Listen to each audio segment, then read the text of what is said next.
नमस्ते विद्यार्थी मित्रों, केम छो? मजामा?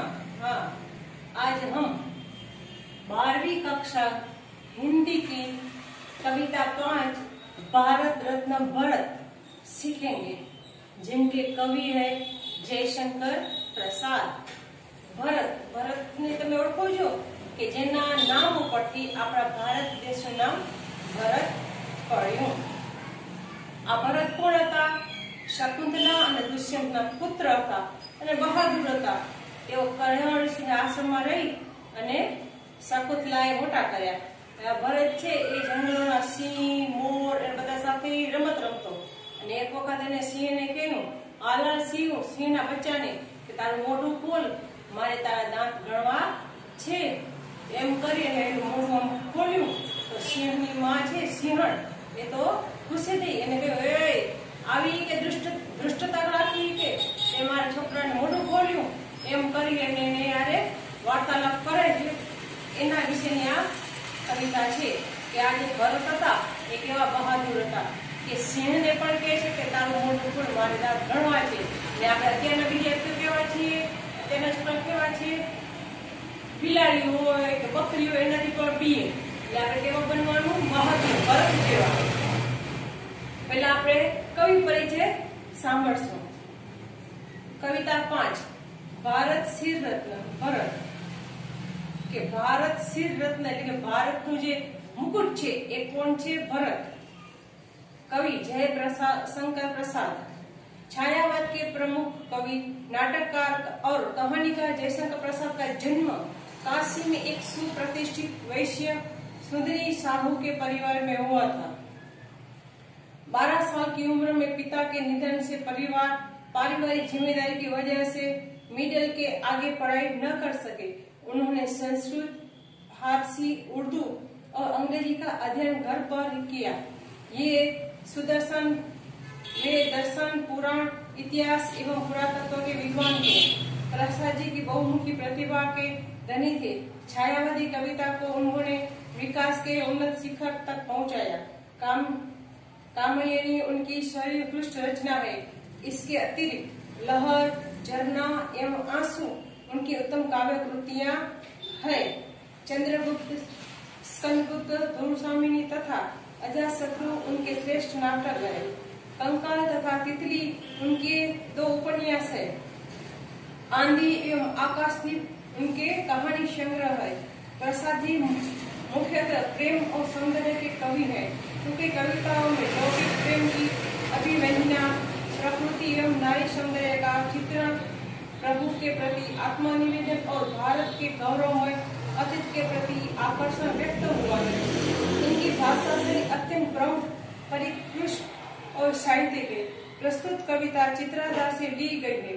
कवि ने दुष्यंत और शकुंतला के पुत्र भारत की निर्भीकता का सजीव चित्रण किया है। शेर के मुंह में से दांत गिरने वाला यह बालक आगे चलकर भारत के नाम से जाना गया। इसके नाम से भारत देश का नामकरण हुआ। એટલે કે છે કે આ ભરતના નામ ઉપરથી આપણા ભારત દેશનું નામ પડ્યું। આ ભરત। अब हम कविता सुनेंगे। आहा खेलता कौन यहाँ शिशु सिंह से, आर्यवृंद के सुंदर सुखमय भाग्य सा, कहता है उसको लेकर निजी गोद में, खोलखोल मुख सिंह बाल मैं देखकर गिन लूंगा तेरे दांतों को भले। देखूं तो कैसे यह कुटिल कठोर है, देख वीर बालक के इस औदत्य को। लगी गरजने भरी सिंह क्रोध से, छड़ी तान कर बोला चालक रोष से, बाधा देगी क्रीड़ा में यदि तू कभी, मार खाएगी और तुझे दूंगा नहीं। इस बच्चे की चली आर अरे भाग जा, आहा कौन यह भी बालक निर्भीक है, कहो भला भारतवासी हो जानते हो, यही बालक भरत है जिस नाम से भारत संज्ञा पड़ी इस वीर भूमि की। कश्यप के गुरुकुल में शिक्षित हो रहा, आश्रम में पलकर कानन में घूमकर, निज माता की गोद मोद भरता रहा। जो पति से भी बिछुड़ गई दुर्दैववश, जंगल के शिशु सिंह सभी सहचर रहे, रहा घूमता हो निर्भीक प्रवीर यह, जिसने अपने बलशाली भुजदंड से भारत का साम्राज्य प्रथम स्थापित किया। यही वीर यह बालक है दुष्यंत का, भारत का श्री रत्न भर शुभ नाम है। આ ભારત છે એના વંશજ કોણ છે તમને ખબર છે? જે આ પાંડવો હોય છે ને એ ભરત વંશના કહેવાય। હવે આપણે કવિતા સમજીશું। आहा खेलता कौन वहां यहाँ शिशु सिंह से, आर्य वृंद के सुंदर सुखमय भाग्य सा कि जो ओहो અહીં કોણ આ શિશુ સિંહ બાળક સિંહ સાથે ખેલી રહ્યું છે કે વાહ આ સરસ મજાનું જે જંગલ છે કેવું સરસ લાગે છે, સુખમય જેનું ભાગ્ય કેવું છે, સુખમય છે। कहता है उसको लेकर निज गोद में, खोल खोल मुख सी बाल मैं देख कर।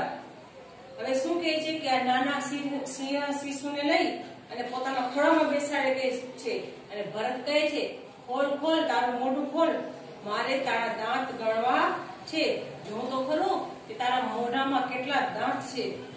देखूं तो कैसी है कुटिल कठोर, अरे जो तो खरो કે કેવાય કુટિલ અને કઠોર છે કે બીજા કોઈનો શિકાર કરી અને કેવી રીતે ચીરીને ખાઈ જાય છે। देख वीर बालक के इस औदत्य को, लगी गरज ने भरी सिंहनी क्रोध से। औदत्य औदत्य નો અર્થ થાય દૃષ્ટતા, ઉજ્જળતા। એટલે શું કહે છે કે देख वीर बालक के इस औदत्य के વીર બાળકની આ દૃષ્ટતા જોઈ અને સિંહની હોય છે ની માં એને ગરજવા લાગી, ક્રોધથી ગરજવા લાગી, મુખ શું કરસ એમ કરી જોરથી ગરજે છે એની ભાષામાં। છડી તાણ કર બોલલા રોષ બાલક રોષ છે, પછી નાની એવી લાકડી લઈ છડી લઈ અને જે બાળકો છે એ ગુસ્સાથી, રોષ એટલે ગુસ્સો, ગુસ્સાથી બોલે છે। वादा देगी तेरा में यदि तू कभी मार खाएगी और तुझे दूंगा नहीं, કે અમે રમત રમીએ છીએ એમાં જો તું વચ્ચે આડી આવીશ, વિઘ્ન નાખીશ તો તું માર ખાઈશ અને તારું બચ્ચું તને પાછું આપીશ નહીં। इस बच्चे को चली जा अरे भाग जा, આ બચ્ચાને રાખીને તું અહીંથી ભાગી जा। आहा कौन वह वीर बालक निर्भीक है, કે ઓહો કોણ નાઓ જે બાળક निर्भीक એટલે નિડર છે કે કોઈથી ડરતો નથી। कहीं भला ला भारतवासी हो जानते, वही भरत वह बालक है जिस नाम से भारत संज्ञा पड़ इस वीर भूमि की। કે છે એ ભારતવાસીઓ, આપણે બધાને કવિ કહે છે એ ભારતવાસીઓ તમે જાણો છો એ કોણ છે એ બાળક, અને એના કારણે જ આપણા ભારત દેશનું નામ ભારત પડ્યું। कश्यप के गुरुकुल में शिक्षित हो रहा, आश्रम में पढ़कर कानन में घूमकर। कश्यप હવે આમાં શું કયા ઋષિનું નામ આપ્યું છે? કશ્યપ ઋષિ।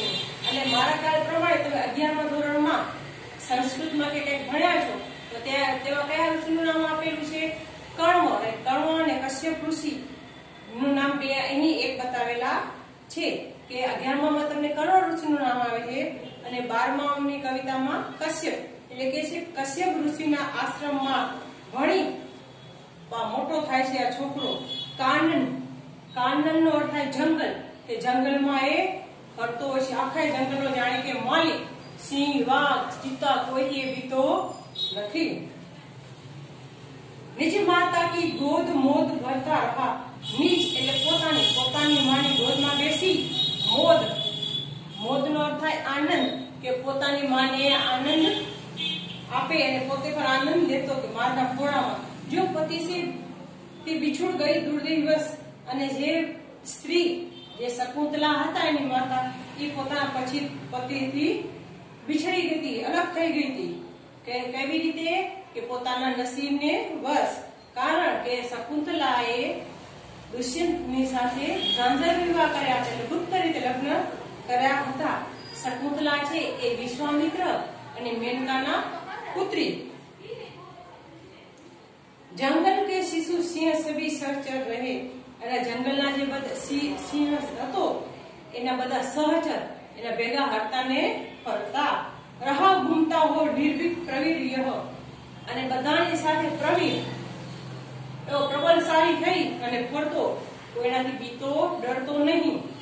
जिसने अपने बलशाली ब्रजदंड से भारत का साम्राज्य प्रथम स्थापित किया, કે જેણે પોતાની શક્તિથી, પોતાના હાથ વડે, ભુજદંડ પોતાના હાથથી પોતે એકલાએ આ ભારત દેશ ઉપર સૌપ્રથમ સામ્રાજ્ય સ્થાપિત કર્યું। વિચાર કરો, આપણે કેવા દેશના વતની છીએ કે જે દેશની અંદર આવા પરાક્રમી સાહસી રાજાઓ થઈ ગયા છે। એટલે આપણે આપણા ભારત દેશની રક્ષા કરવી જરૂરી છે। આપણે પણ એના વંશજ કહેવાય, એટલે આપણે પણ એના જેવા સાહસી અને પરાક્રમી બનવું જોઈએ, देशभक्त बनવું જોઈએ। वही वीर यह बालक है दुष्यंत का, भारत का श्री रत्न भरत शुभ नाम है। आज એ બાળક છે કોનો? દુષ્યંતનો, અને એ જ આપણા ભારતનો મુકુટ છે, એનું નામ છે ભરત। એવું સરસ મજાનું શુભ નામ છે। હવે વિદ્યાર્થી મિત્રો, તમે પણ ભરત જેવા સાહસી, પરાક્રમી અને દેશભક્ત બનજો। ધન્યવાદ।